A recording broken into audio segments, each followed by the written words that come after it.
Why am I surrounded with idiots? You are, of course, perfectly welcome to remain an idiot, provided your idiocy remains a private hobby and does not interfere with other people's objectives. However, if you decide to operate in the EU funding arena, the situation changes. EU projects are already complex enough without the added burden of strategic incompetence, procedural confusion, and heroic levels of self-confidence. So, for the benefit of everyone around you, it may be useful not to work with idiots, unless, of course, you are fully prepared to pay very generously for the services of those who will have to repair the damage afterwards. This is an introduction to EuroPro, Master in EU Funds and Project Leadership. In this session, we will move through the full logic of EU funding, from ideas to the right funding source to partnerships to proposal design, and finally to submission and evaluation readiness. To identify the right program, call, role, and roadmap for your organization. Third, how do you enter or build a consortium?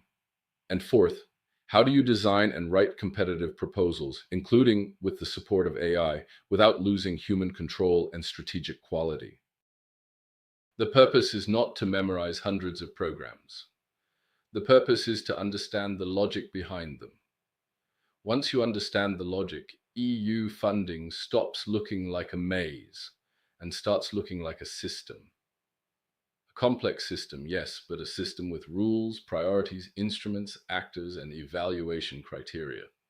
Today we will cover four major questions. First, how do EU funding programs actually work? EU funding starts with policy. This is the first principle. The European Union does not spend public money because applicants have interesting ideas. It spends money to implement political priorities, policies, legislation, and strategic objectives. Every 7 years, the EU defines its long-term budget through the multi-annual financial framework. The current cycle is 2021 to 2027, and the next strategic planning period is already shaping the priorities for 2026 and 2027 calls, as well as the next programming cycle. EU policies describe how member states and EU institutions work together to achieve common objectives. Legislation is often the strongest instrument for implementation. Funding programs are the financial instruments used to translate these objectives into action. So, when you read a call, do not start by asking, "What do I want to do?" Start by asking, "What does the EU need to achieve through this call?" If your project becomes a convincing instrument for policy implementation, you are already thinking like a competitive applicant. If it remains only your internal idea, you are probably outside the evaluator's logic. EU funding operates through different institutional logics. Politicians and influence groups shape priorities. The European Commission translates priorities into strategies, work programs, and calls. Executive agencies, delegations, national structures, and other intermediaries implement different instruments.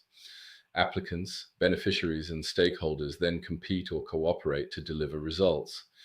This is why the same word, EU funds, can mean very different things. Structural and cohesion funds are usually managed through national or regional authorities. Community programs such as Horizon Europe, LIFE, Erasmus+, Creative Europe, or Digital Europe are usually managed at EU level through the Commission or executive agencies. External cooperation instruments are often implemented through EU delegations and Europaid-type procedures.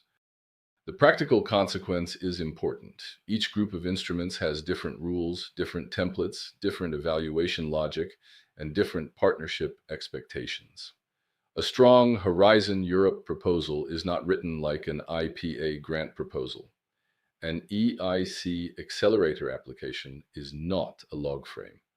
A Digital Europe proposal is not the same as a classical research project. The system is complex, but it is not random. Once you identify the instrument, you can identify the logic. At the broadest level, we can group EU funding into three families. First, community action programs, operated mainly from Brussels. These include competitive programs such as Horizon Europe, Erasmus+, LIFE, Creative Europe, Digital Europe, EU for Health, and others. Second, structural, cohesion, and investment funds, which are internal funds usually operated through national or regional intermediaries. Third, external cooperation programs, including instruments supporting enlargement, neighborhood development, and international partnerships. For practical navigation, several tools matter. The EU funding and tenders portal is the central entry point for many competitive calls. Cordis helps identify past and ongoing projects, strong coordinators, successful consortia, and the state of the art. The financial transparency system helps identify who received EU money, from which program, and for what kind of action. EU access funding guides can help organizations understand the landscape and compare instruments. The professional approach is not to browse randomly. The professional approach is to build a pipeline: program, call, deadline, eligibility, budget, expected outcomes, potential role, partners, and next action. Horizon Europe is the EU's flagship research and innovation program. It funds research, innovation, demonstration, market uptake, policy support, and international cooperation. Its structure is organized around major pillars, including excellent science, global challenges, and European industrial competitiveness, and innovative Europe, including the European Innovation Council. For organizations in business, academia, public administration, NGOs, or innovation ecosystems, Horizon Europe is not only a research program, it is a strategic positioning system. It allows organizations to enter European networks, test innovations, build credibility, access knowledge, and become part of policy-driven transformation. The key for 2026 and 2027 calls is to read the top-down logic. Work programs are not neutral lists of topics. They represent the EU's policy direction. Novelties matter because they tell you what is changing: new priorities, new political pressures, new stakeholder expectations, new technological needs, new forms of impact, and new implementation constraints. So, when analyzing Horizon Europe, do not simply search for keywords. Read the destination, expected outcomes, scope, eligibility conditions, technology readiness levels, impact requirements, and evaluation criteria. Then ask, what kind of consortium would the EU trust to deliver this? The transition from opportunity to proposal begins with call analysis. We move from what fits to how to structure. Start with the call text and expected outcomes. Translate them into objectives, work packages, partner roles, deliverables, milestones, risks, and evidence. Write for evaluators, not for peers. A good call analysis extracts the key words and phrases from the call. Every keyword signals something: a priority, a mandatory requirement, a hidden expectation, or an evaluation trigger. For example, if a call requires a short development cycle, the methodology must be built around it. If it requires police authorities, they cannot be symbolic partners. They must be embedded in validation, requirements, pilots, and uptake. If it asks for a modular toolset, the technology must be designed as extensible and updatable, not as a static prototype.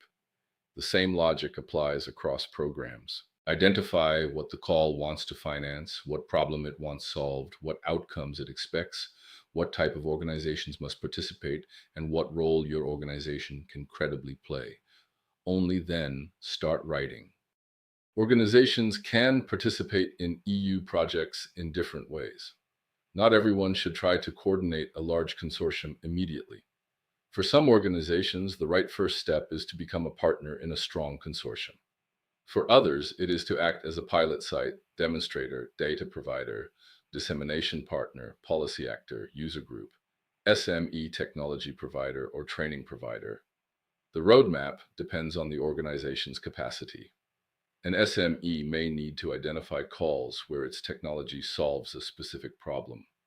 A public authority may be valuable as a pilot owner or policy stakeholder. A research organization may lead the scientific methodology.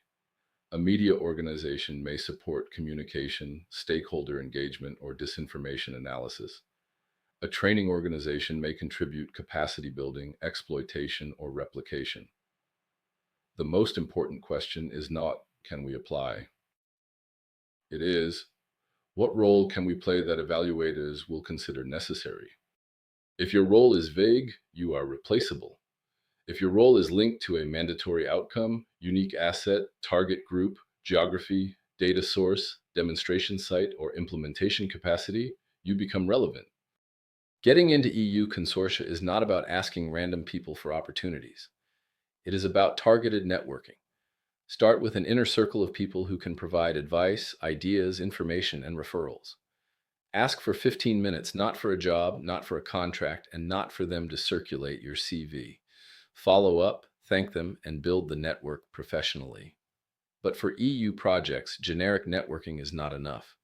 You need targeted searches, identify experienced coordinators, review previous and ongoing projects, use Cordis, the funding and tenders portal, brokerage events, Enterprise Europe network, specific support actions, scientific publications, patent databases, conferences, and policy communities.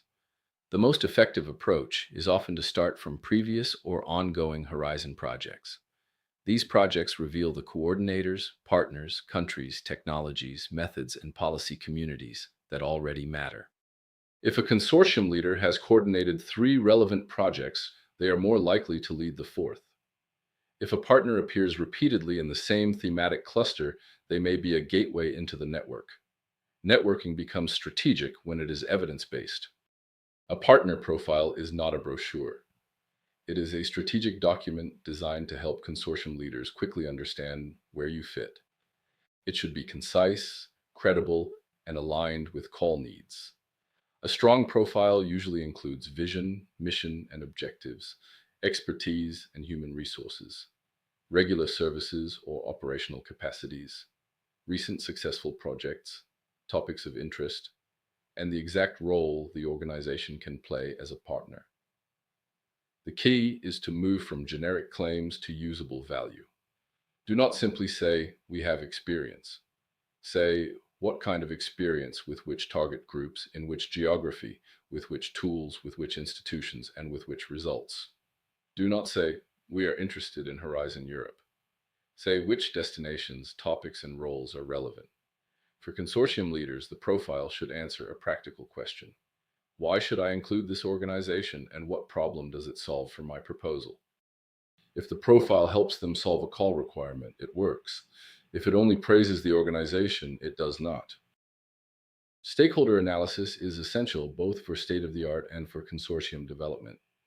The basic sequence is program, projects, organizations, people. You follow the policy money, the project history, the institutional roles, the networks, and the individuals who actually shape the field. Start with the program and the call. Then identify relevant projects through Cordis and the funding and tenders portal. Then map the organizations, coordinators, research partners, SMEs, public authorities, NGOs, agencies, clusters, and platforms. Then identify people, project coordinators, work package leaders, evaluators, policy experts, scientific authors, event speakers, and network builders.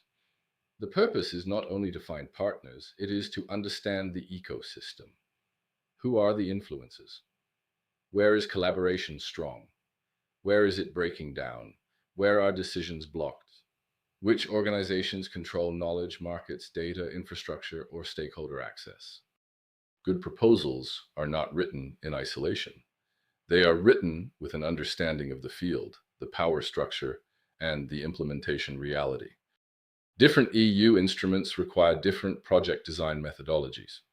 3 main approaches are especially important. First, the logical framework approach, often used in IPA, EIDHR, external aid, and many grant schemes. It starts from overall objectives, specific objectives, results, activities, assumptions, indicators, sources of verification, means, and costs. It is structured, intervention-oriented, and very useful for public sector and development type projects.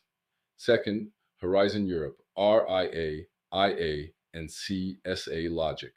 This is driven by excellence, impact, and implementation.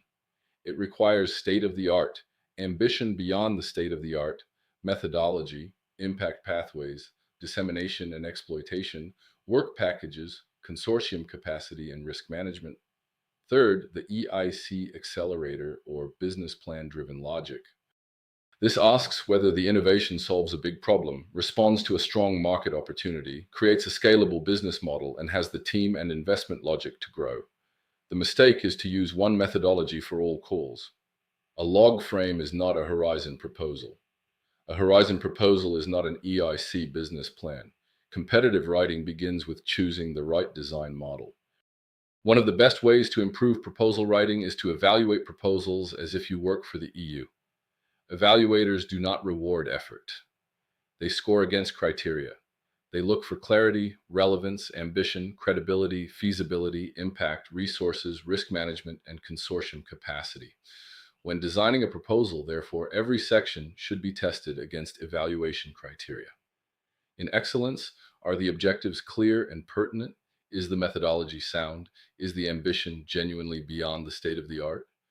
Are interdisciplinarity, gender dimension, and open science properly addressed? In impact, are the pathways from results to outcomes to impacts credible?